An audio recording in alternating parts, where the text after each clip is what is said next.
Good morning, beautiful people. Gawa tayo ng breakfast. Ayan. Pizza bread. Ginamit kong para ketchup.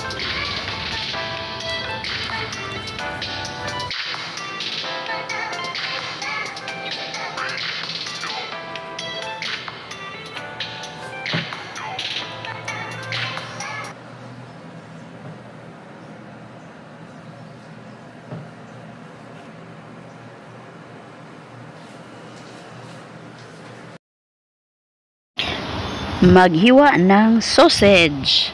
Gamitin talaga yung kutsilyo na napaka-sharp. Ayan. Oh, yan. Nahirapan ako. Ayan, kaya pilitan ko yung knife ng sharp knife. Ayan.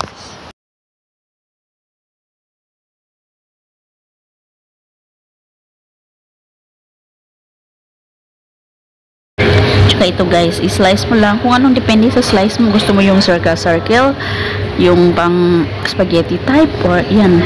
Ako yan ang pinili ko kasi nga try lang. And then ilagay mo na dyan lahat-lahat dyan, na spread na lahat-lahat. Ikaw nang bahala kung anong gusto mong unahin mo ba yung sausage, or depende na sa iyo yan. So ikaw nang bahala kasi ikaw ang boss, ikaw ang masusunod sa paggawa na yan. Ayan guys, taps lang, itaps lang lahat. Parang nagawa ka lang din ng pizza.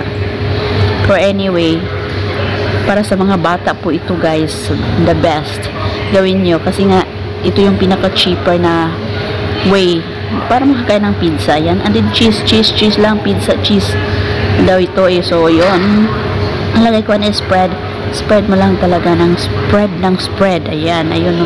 Kung alam mo yung spread ng spread, yan na yun guys, yan na talaga.